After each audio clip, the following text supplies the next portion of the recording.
Sharonda Isadora, and welcome to Raising Babe Reviews. And during this video, I will be doing a book review. This is late. I planned on doing this earlier today, but I was out with my sister and just got back in the house a little bit ago. And I was like, you know what, let me do this because tomorrow I'm going to be going all day too. And I just want to get it done before the weekend is out. So, hey. So during this video, I'll be talking about Kwarq, which is book 1 in Nikki Clarke's Like What Planet Lovers. This is a speculative romance, and here is your cover so you can get all of that. All right, so yeah, I will read the blurb to you guys, and then I will give you guys my thoughts on this book. So here we go. Kwarq only came to this planet for a scavenger hunt, a ridiculous child's game arranged by my twin brother to celebrate our birthday. From the moment we stepped from our pod, I'm not impressed. Humans are kind of miserable, which is hard for a species like mine that thrives on giving and receiving pleasure. This makes it even more shocking when I catch the sweet scent of the woman on the bus. The flashing glimpse of her beautiful brown face beneath a halo of curling hair. If I were foolish, I would deny that the woman of my heart could exist on such a planet. But I'm not a fool. No. From the moment I see her, I'm a Lycor on a mission, and I'm not leaving this planet without her. And that, beautiful people, is your blurb for Kwarq. So just a general overview of the story.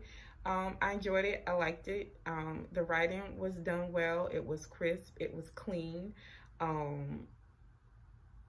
think for the author, for what she wanted to do with the story, she definitely did. And basically what you have is this alien that comes to Earth, not very impressed with Earth or the humans on it, and is very surprised when he finds out of what we will call here our soulmate. When he finds his soulmate is a human, he's just like, he's just like, whoa and wow. I thought Kwarq's interactions with Amina was really hysterical in the beginning, because I've read alien romances before, and I just think that like way back when I used to read them, we always had these women that, they instantly just like, just too trusting of these aliens. And I love Amina's initial reaction to Kwarq, like, wait a whole damn minute, like, what are you, like, really, what are you, what do you want, what do you mean, like, I'm basically like the love of your life, and you can't do all these things and all this other stuff. So I'm very happy that Amina had questions, and she was just like, I don't care, like, what, you know what I mean? So I thought that was the story does have its hilarious moments inside of it. Far as like the romantical part or the romance part of the story, I thought it was well done. It's kind of insta, a little bit, especially with Kwarq, but knowing that Amina, again, is kind of like his soulmate. So he's already in love with her, you know what I mean, without even knowing her, anything like that. But Amina, she's just like, wait a minute, you know what I mean? So even though we do we have kind of like insta romance, but not kinda, you know what I mean? Kind of like that. She does have like erotic elements of the story, as far as like the relations between Kwarq and Amina, which, it's kind of, I thought they were like, kind of like well done, kind of like, hot, a little bit, if you're into aliens and all that other stuff,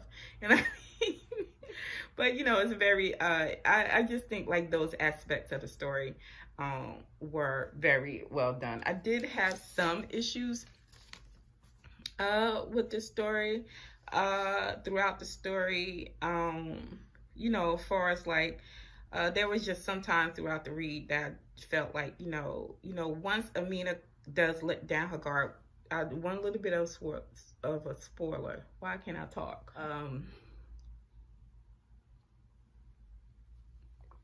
A little bit of a spoiler. We do have not just an instant romance, but we do have an instant pregnancy. inside of the story, because once Amina does decide to let down her guard, and you know, her Kwarq do end up having relations the first time,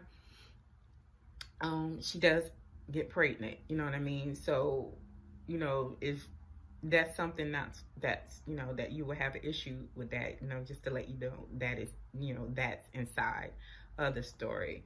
But I just, you know, as we go further in the story, you know, we do get to a point where Amina has to leave Earth to go to Kwarq's planet. And once she got there, she just had to like adjust, you know, to the different, you know, type of things that goes on his planet or whatever.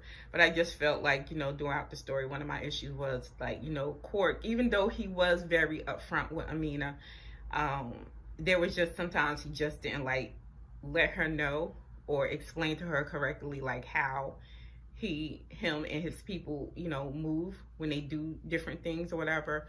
So, you know, that just kind of like got a little bit, you know, tiring a bit throughout the story, because I just felt there were just like certain things just thrown in to, you know, give, for me, in my opinion, I just thought like, you know, there were certain things just thrown inside of the story, you know, as far as like Kwarq not being, you know, kind of like upfront and honest with Amina about certain things was just thrown inside of the story to give us a little bit more length to it. So I just felt like it was unnecessary.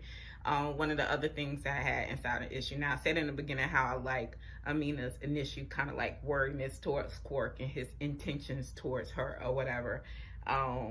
But you know, and she had all these questions. She was very curious, but I just felt like as we went through, another thing is like as we go throughout the story, like that kind of like wore thin a little bit, because I felt at times that she was just being, you know, like, because you had Kwarq telling her like, I'll answer any questions that you have. You know what I mean? Like, yeah, we're aliens, but we're not animals. So I just felt like, you know, there were just sometimes throughout the story that, you know, she was just being insulting. Like, it didn't get cute anymore, you know, her kind of like, you know, like, what's going on? And, you know, her being scared of everything. It just got, like, insulting, you know what I'm saying, at some points throughout the story. So I just felt like, you know, that was just a little bit overdone. And one of the other, it's not an issue, it's just what's going on with me today? I'm tired. I was out with my sister all day, and I'm just like, I need to take a nap, y'all, for real. But it's just you know, something that I noticed throughout the story. So, you know, we have Amina, she's a black woman, you know what I mean? And on face, even though Kwarq is alien, he's, you know, his features, his skin tone and everything like that, he would be a black man, you know what I mean? But when Amina goes to Kwarq's planet and she has to meet his parents, you know, she's just like, you know, did you tell him like I'm a black woman or whatever? But, you know, I just kind of felt like that was just kind of like unnecessary, you know what I mean? Especially when you have Kwarq telling her like, you know, that was one of his main issues with being on Earth, like how y'all, you know, like how we as humans, you know, like we have like this whole thing with race, and we have like this whole thing with wars and, you know, all that stuff. So Kwarq he ain't like Earth. He was just like, y'all are bugging out down there, and I don't know what's going on, you know what I mean? So, but I just, you know, especially again when he had her telling her like, you know, we don't do that whole race thing here, so you don't have to worry about, if you meet my parents, they're gonna be asking, you know, like, why are you an alien man dating this black woman, you know what I mean? So it was just kind of like, you know what I mean? So it's not an issue, it's just something that I noticed in the story. And I got what the author was trying to do, because Amina did have like these insecurities, you know, within herself, you know what I mean? And I got what she was trying to do, because, you know, when you're a black woman and you're dating and you deal with these macro and micro aggressions, rather you're dating a black man or someone outside of your race, you know what I mean? You're dealing with these different issues or whatever.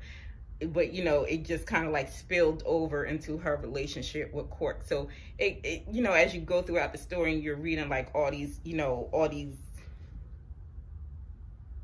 things that are going on inside of the story, you just, you know, it just got a little bit eye-rolly at times. I was just like, all right, Amina, like, you're doing a little bit too much, because this man done told you, you know, you know, it's just some things throughout the story I was just like, all right, whatever, you know what I mean? But for the most part, I liked the story. I thought it was cute. I thought it was well done. And I like the characters, you know what I mean? I thought she explained Kwarq's world very, very interestingly. I would love to have gone to his home planet and, taking a walk around and all that other stuff if it existed, you know what I mean? But for the most part, this is a really cute story. So if you're into alien romances, check out Miss Nikki Clarke's Kwarq.